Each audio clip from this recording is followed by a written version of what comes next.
Number 10. MS13. The most dangerous gang currently active right now in the United States of America is by far the MS13.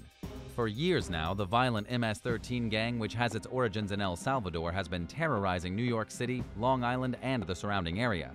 According to the New York Times, federal prosecutors have linked the gang to over 55 murders in just the past 10 years. The gang has perpetrated a wave of violence that has left entire blocks bloody. The MS in MS13 stands for Mara Salvatrucha, and there are thousands of members of this gang all across the country. Most of the gang members are immigrants from Central America. Just recently in May, 10 men were charged in taking part in 3 murders in Queens, one of them on the platform of a subway, the other out in the open on a sidewalk, and the other near a public park. One of the victims was only 17 years old, beaten and strangled after the MS13 gang members saw his tattoos and thought he was a member of a rival gang. In the end, he wasn't, and the MS13 members killed a perfectly innocent person simply because he had the wrong tattoos. Number 9. Bloods and Crips. The Bloods have been around for years, nearly 5 decades to be exact. They formed in 1972 in Los Angeles as a street gang to rival an earlier street gang called the Crips. The Bloods can be identified by their members wearing the color red, while the Crips can be identified by the color blue. But have you ever wondered why these two gangs hate each other so much? The rivalry began even before the Bloods were formed as a real group. It started in the 1960s when a gang of Crips attacked 2 students at the Centennial High School in Compton. After the attack, one of the victims formed a new gang dedicated to protecting other people from the violent Crips. But the Crips were unstoppable, beating and killing everyone who got in their way, including other gangs like the Black P. Stones, the Athens Park Boys, and the Pirus. By 1978, a lot of these smaller gangs had formed an alliance and named themselves the Bloods. They then began securing different sections of the neighborhood that the Crips weren't allowed in. Thus began the territory wars. But all these years later, the Blood rivalry is still ongoing. Today, the Bloods have at least 15,000 active members in the eastern United States. The gang is heavily involved in the distribution of crack cocaine, and to be honest, that's pretty much their only game. Number 8. Aryan Brotherhood. The Aryan Brotherhood is a savage gang of neo-Nazis that operate both inside and outside of prisons in the United States. There are an estimated 20,000 members of what has been referred to as the oldest and most notorious racist gang anywhere in the country. According to the FBI, the Aryan Brotherhood makes up a significantly small percentage of the prison population, yet is responsible for the most murders.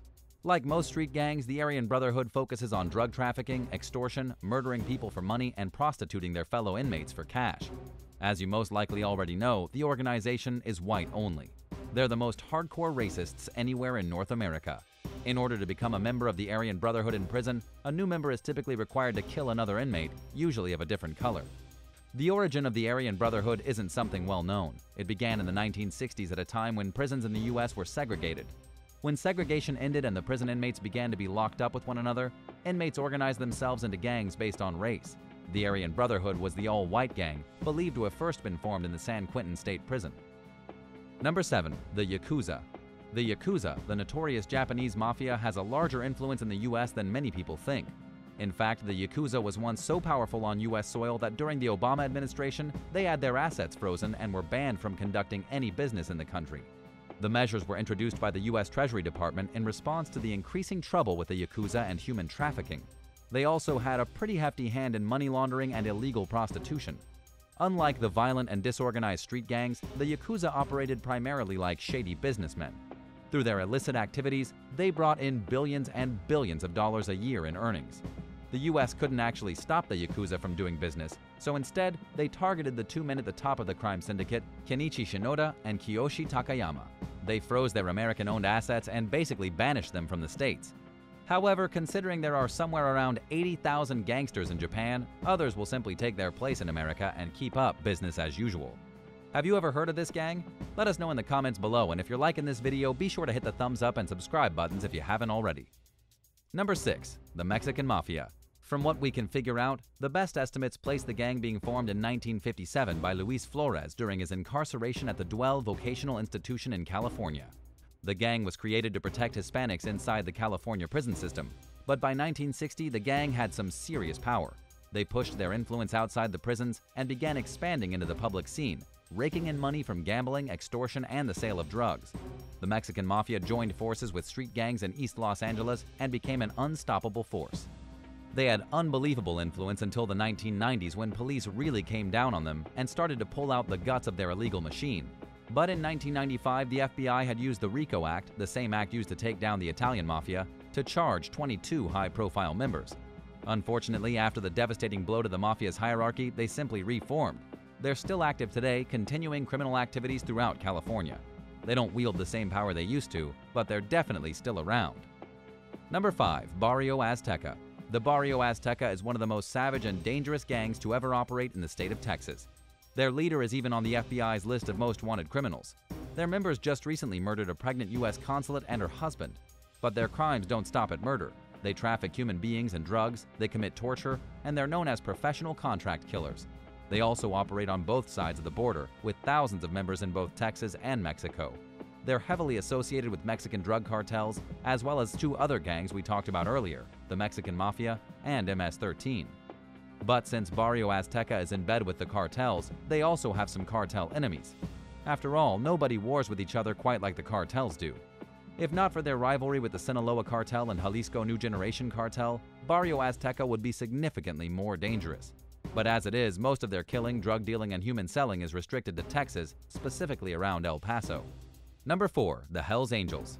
There's probably no gang in the United States more notorious than the Hells Angels, properly known as the Hells Angels Motorcycle Club. But a lot of people don't actually know how the club came into being. It started in 1948 as a club for motorcyclists in California. Specifically, it started in Fontana, and they got their name from the bomber crews in World War II who called themselves the Hells Angels. By 1961, the gang had spread all the way in part of New Zealand. They became infamous by 1965 when the Attorney General of California, Thomas C. Lynch, issued a report on how motorcycle gangs were committing hoodlum activities. For their first few years in the spotlight, the Hells Angels were mostly known as dangerous outlaws. They were notorious barroom fighters, they were exceedingly violent, and the process to become one of the members included initiations that often had to do with committing illegal activities and even beating or killing people. It was the 1970s when law enforcement officials began to realize they were manufacturing and distributing methamphetamine. While the Hells Angels have lost much of their notoriety by now, they still have clubs functioning all across the world. Nowadays, they actually do a lot of charity work and toy drives, but their colorful past remains vivid. Number 3. The Mongols. The Mongols are a lesser-known bike gang, kind of similar to the Hells Angels. They too were made in California, but a few years later than the Hells Angels in 1969. They were nothing more than a mainstream motorcycle club, their goal to simply hang out and have fun. Today, the Mongols are considered to be one of the most dangerous gangs still in operation in America. They went from a mainstream club full of normal guys to an army of violent bikers in about 15 years. Today, most of the Mongols' 2,000 members are Hispanic males. Most of their favorite pastimes is racially motivated violence. They've become known to lash out at African American civilians and gang members indiscriminately. It was the Bureau of Alcohol, Tobacco, and Firearms that named them the most violent gang in America. This is in part because of the gang war they fought with the Hells Angels in the 1980s, gaining control of Southern California despite being tiny compared to the larger gang. They won the turf war by sheer force of will and unbridled cruelty. Number 2. Simon City Royals. The Simon City Royals were formed in 1952, making them one of the oldest gangs in continual operation anywhere in the U.S. They're also one of the largest predominantly white gangs involved in the country. In the 1960s, they were heavily involved with drug smuggling and racketeering, and were often involved in turf wars with other local gangs like the Latin Kings and the Imperial Gangsters. The Simon City Gang battled a gang called the Royals and lost, forcing the two gangs to merge together, becoming the Simon City Royals. The gang wars went on and on, like really on and on without end, until the 1990s when things finally started to calm down. It was always over turf and drug distribution. Today, the Simon City Royals still have a heavy presence in the prison system and still control parts of the Chicago North Side. They're also in Wisconsin and Mississippi. Number 1. The Black Spades. The Black Spades is a gang that started off in the Bronx in the late part of the 1960s and became wildly popular in the 1970s. The gang officially formed at a junior high school. They were just a bunch of kids influenced by groups like the Black Panthers and the Nation of Islam. In the beginning, they wanted to organize a fight against racism and bigotry. They policed their local neighborhoods to protect against the incoming scourge of drug dealers and drug addicts slowly taking over the community. There was even a chapter of Black Spades that was entirely female. Unfortunately, the Black Spades became too popular for their own good and started losing focus. The younger members became violent. They devolved into a criminal street gang peddling drugs, and they just kind of disintegrated. Amazingly, the Black Spades made a comeback in 2019 after changing their name to the Black Spades New Direction and becoming a community service program, offering food distribution to the less fortunate and championing anti-violence. Which of these gangs is the most terrifying to you? Let us know your thoughts in the comments, and thanks for watching. If you haven't already, hit subscribe for all the latest videos from the channel.